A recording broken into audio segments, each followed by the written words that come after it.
Je vais vous demander ce matin de tourner dans le livre des Actes au chapitre 13.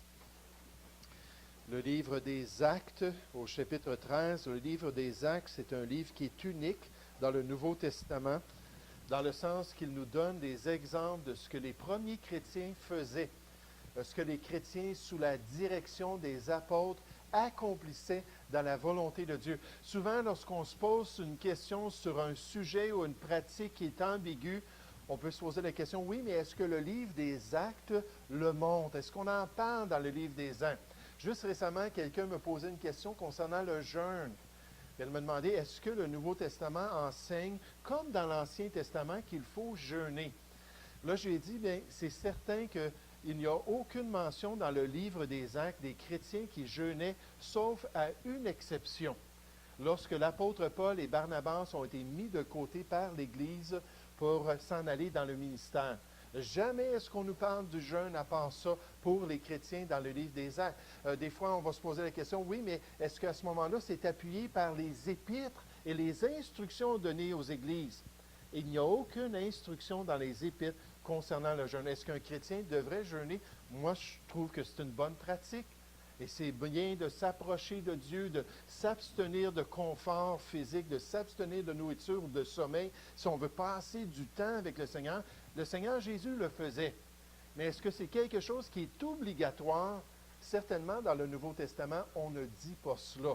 Puis donc, c'est à chacun à voir dans sa relation avec Dieu s'il a besoin de passer un temps plus intense à chercher la face de Dieu et à demander la bénédiction de Dieu dans sa vie. Mais le livre des Actes est stratégique pour nous aider à voir la pratique de la nouvelle alliance et de la volonté de Dieu. Mais ici, dans Actes chapitre 13, on voit une prédication de l'Évangile, une prédication par l'Église primitive. Comment un prédicateur à cette époque-là expliquait le salut en Jésus-Christ. Et nécessairement, ce matin, on veut s'arrêter sur la pratique du repas du Seigneur. Célébrer notre salut en Jésus-Christ. Célébrer son corps qui a été brisé, son sang qui a été versé pour nous. Et ici, cette prédication-là nous rappelle les éléments de l'œuvre de Jésus-Christ pour disposer nos cœurs encore et nous permettre de prendre le repas du Seigneur d'une manière digne de Christ. Donc, Actes chapitre 13, ce matin, j'aimerais voir une partie de cette prédication-là. Actes chapitre 13, à partir du verset 16. Paul est dans la synagogue des Juifs, il se leva et ayant fait signe de la main, il dit, « Hommes israélites, et vous qui craignez Dieu, écoutez. Le Dieu de ce peuple d'Israël a choisi nos pères. Il a mis ce peuple en honneur pendant son séjour au pays d'Égypte et il en a fait sortir par son bras puissant. Vous remarquez que Paul est en train d'établir le fondement historique du salut en Jésus-Christ, en se tournant vers l'expérience des Juifs, même jusqu'en Égypte. Au verset 18, il dit, « Il les nourrit pendant 40 ans dans le désert, et ayant détruit 7 nations au pays de Canaan, il leur accorda le territoire comme propriété. Après cela, durant 450 ans environ, il leur donna des juges jusqu'au prophète Samuel. Ils demandèrent, le peuple à l'époque de Samuel, demandèrent alors un roi.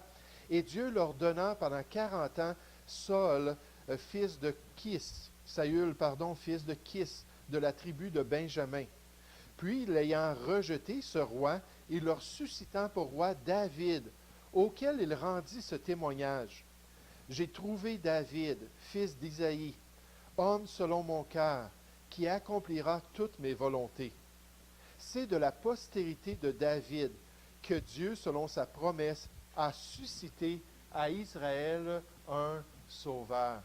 Là, Paul a établi le fondement, puis il est rendu au message qu'il voulait prêcher dans la synagogue. Il a suscité à Israël un sauveur qui est Jésus. Avant sa venue, Jean avait prêché le baptême de repentance à tout le peuple d'Israël. Et lorsque Jean achevait sa course, il disait, « Je ne suis pas celui que vous pensez, je ne suis pas le Messie, mais voici après moi vient celui dont je ne suis pas digne de délier les souliers. Homme frère, fils de la race d'Abraham, et vous qui craignez Dieu, c'est à vous que cette parole de salut a été envoyée, car les habitants de Jérusalem et leurs chefs ont méconnu Jésus en le condamnant Et ils ont accompli les paroles des prophètes qui se lisent chaque sabbat. Quoiqu'elle n'ait trouvé en lui rien qui soit digne de mort, ils ont demandé à Pilate de le faire mourir Jésus. Et après qu'ils eurent accompli tout ce qui est écrit de lui, ils le descendirent de la croix et le déposèrent dans un sépulcre. Mais Dieu l'a ressuscité des morts.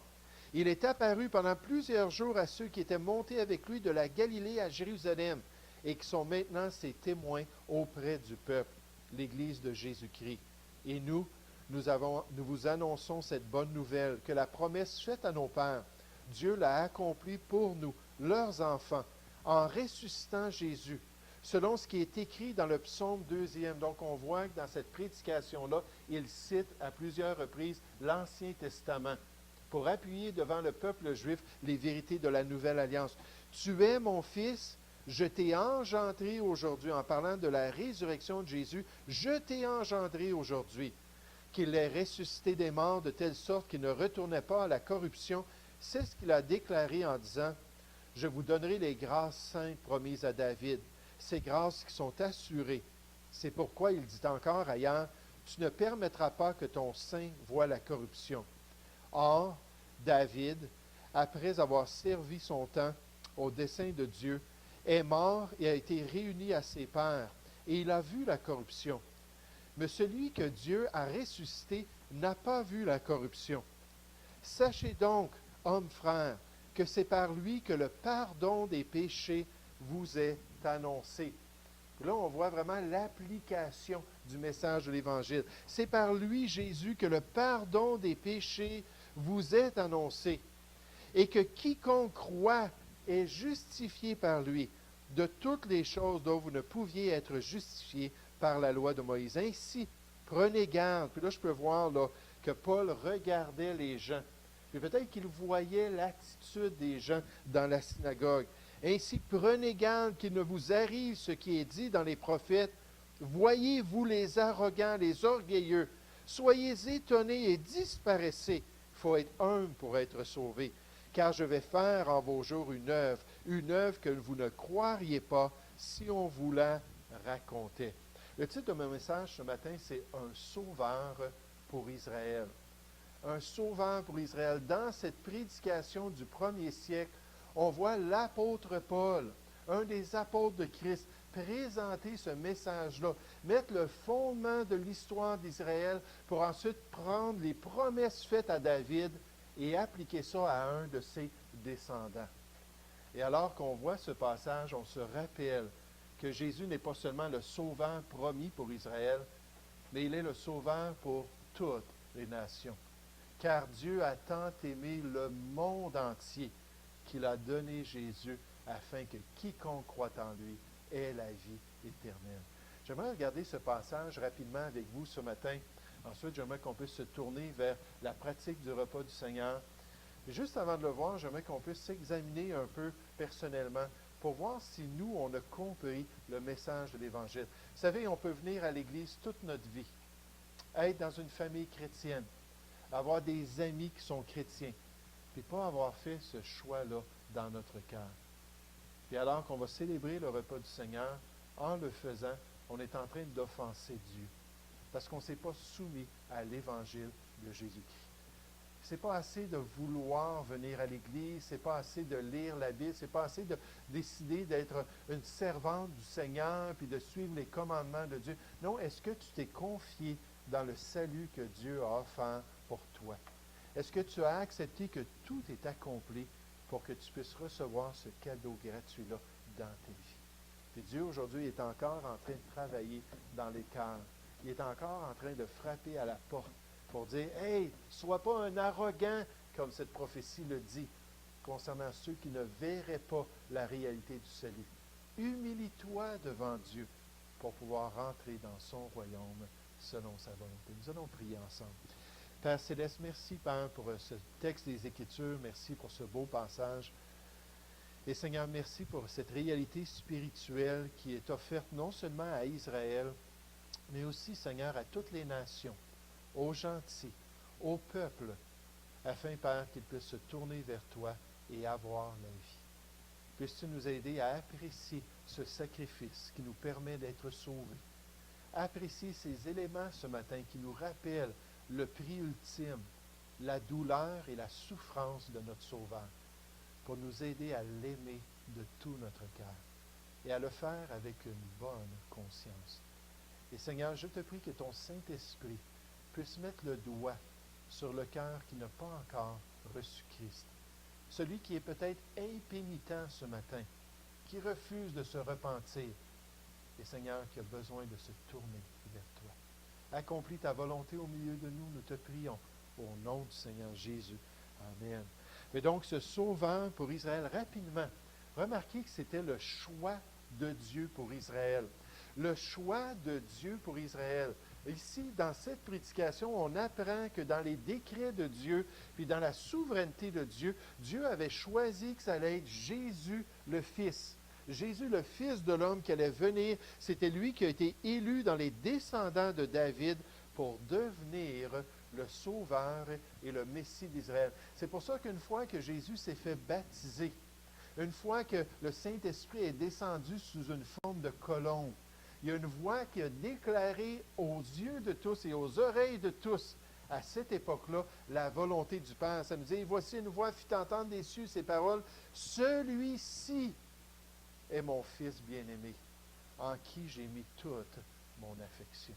Et c'est Jésus qui a été choisi, c'est Jésus qui a été présenté comme le descendant que Dieu a choisi. Verset 23 dans notre texte, on nous dit, c'est de la postérité de David que Dieu, selon sa promesse, a suscité à Israël un sauveur qui est Jésus, Yeshua, Dieu le Sauveur. Avant sa venue, Jean avait prêché le baptême de repentance à tout le peuple d'Israël pour les disposer.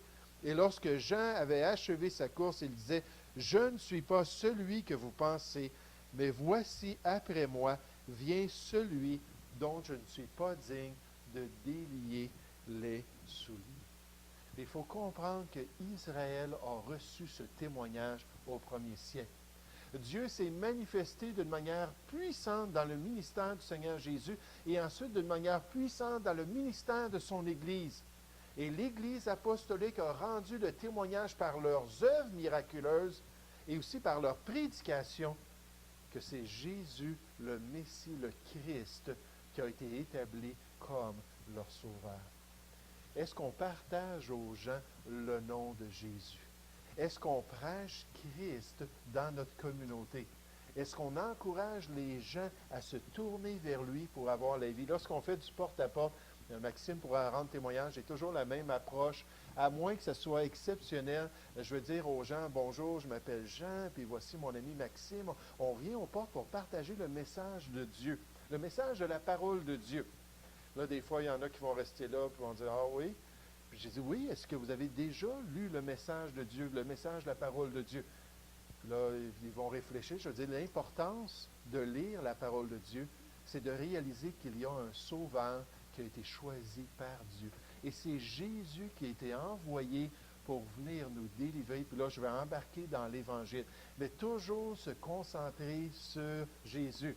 Ils n'ont pas besoin de se concentrer sur nos beaux yeux. Ils n'ont pas besoin de se concentrer sur notre belle voiture neuve. Ils n'ont pas besoin de se concentrer sur notre belle famille.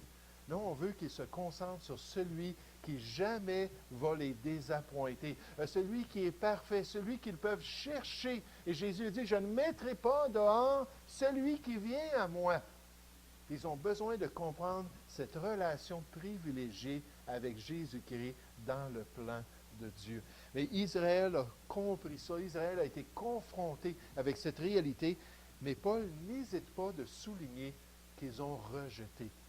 Le peuple juif l'a rejeté. Ils ont rejeté leur Messie. Ils ont rejeté le Sauveur. Regardez au verset 26 de notre texte. Verset 26, remarquez comment est-ce que le peuple a rejeté. Ça dit, homme, frère, fils de la race d'Abraham. Là, je me dépêche, on va terminer ce matin. Et vous qui craignez Dieu, c'est à vous que cette parole de salut a été envoyée. Car les habitants de Jérusalem et leurs chefs ont méconnu Jésus. Et en le condamnant, ils ont accompli les paroles des prophètes qui se lisent chaque sabbat. quoiqu'ils n'aient trouvé en lui rien qui soit digne de mort. Ils ont demandé à Pilate de le faire mourir. Et après qu'ils eurent accompli tout ce qui était écrit de lui, ils le descendirent de la croix et le déposèrent dans un sépulcre. Mais Dieu l'a ressuscité des morts. Il dit, ce sont vos chefs, vos dirigeants qui ont manqué le bateau, qui n'ont pas compris qui était Jésus, qui l'ont livré aux païens pour qu'il soit crucifié. Dans Acte 2, ça dit, hommes israélites, écoutez ces paroles. Jésus de Nazareth, cet homme à qui Dieu a rendu témoignage devant vous par les miracles, les prodiges et les signes qu'il a opérés par lui au milieu de vous, comme vous le savez vous-même. Cet homme livré selon le dessein arrêté et selon la prescience de Dieu, vous l'avez crucifié, vous l'avez fait mourir par la main des impies. Oh, ils ont eu ce témoignage que le plan de Dieu, c'était Jésus. C'était Jésus qui était la volonté souveraine de Dieu. Ils ont rejeté le plan de Dieu. Et vous savez, c'est tellement l'être humain. L'être humain, on regarde tout à travers les deux testaments, puis on regarde les exigences de Dieu, on regarde le plan de Dieu pour les différents peuples alors qu'il s'est manifesté, puis on voit l'échec continuel, les gens qui refusent, les gens qui rejettent. Puis malheureusement, en Israël, c'est exactement ce qui s'est produit. C'est exactement l'attitude qu'ils ont eue. Mais Paul se tourne vers une application. Malgré que leurs dirigeants s'étaient détournés, malgré que leurs dirigeants ont refusé le témoignage de Jésus concernant le salut et le royaume de Dieu, ils ont quand même eu l'opportunité de pouvoir être sauvés. Et l'apôtre Paul, dans cette prédication, présente le fait que le pardon se trouve en Jésus-Christ. Et peut-être qu'on est rebelle des fois envers l'œuvre de Dieu. Peut-être qu'on refuse de faire la volonté de Dieu. Mais ce que les Juifs ne pouvaient pas recevoir dans l'Ancienne Alliance, ils pouvaient l'avoir dans la Nouvelle Alliance. C'est-à-dire un pardon complet pour leur éternité. Regardez au verset 32. « Et nous vous annonçons cette bonne nouvelle, que la promesse faite à nos pères, Dieu l'a accomplie pour nous, leurs enfants, en ressuscitant Jésus, selon qui est écrit dans le psaume 2e, « Tu es mon fils, je t'ai engendré aujourd'hui. » Qu'il ait ressuscité des morts de telle sorte qu'il ne retourne pas à la corruption. C'est ce qu'il a déclaré en disant, « Je vous donnerai les grâces saintes promises à David, ces grâces qui sont assurées. » C'est pourquoi il dit ailleurs, « Tu ne permettras pas que ton sein voie la corruption. » Or, David, après en son temps avoir servi au dessein de Dieu, est mort et a été réuni à ses pères et a vu la corruption. Mais celui que Dieu a ressuscité n'a pas vu la corruption, en parlant de Jésus. Sachez donc, hommes frères, que c'est par lui que le pardon des péchés vous est annoncé, et que quiconque croit en lui est justifié par lui de toutes les choses dont vous ne pouviez être justifiés par la loi de Moïse. Le salut était en Jésus-Christ au premier siècle. Le salut est toujours disponible aujourd'hui pour ceux qui se tournent vers Jésus-Christ. Dans Hébreux 7, au verset 25, on a dit, c'est aussi pour cela qu'il peut sauver parfaitement ceux qui s'approchent de Dieu par lui, étant toujours vivant pour intercéder en leur faveur. Et la Bible nous dit qu'il n'y a de salut en aucun autre. Est-ce que nous sommes passés par Jésus-Christ? Est-ce qu'on va célébrer la réalité aujourd'hui de notre salut? Puis est-ce qu'on va participer à ce repas-là qui représente le corps qui a été brisé pour nous et le sang qui a été versé pour nous? Oh, c'est clair dans ce passage-là que le choix pour Israël, c'était le Seigneur Jésus. Et pour toutes les nations, c'est le Sauveur du monde. Le peuple juif l'a rejeté, comme les gens continuent des fois à le faire aujourd'hui. Mais le pardon des péchés doit continuellement être prêché. Allez par tout le monde et prêchez la bonne nouvelle à toute la création. Nous allons prier ensemble.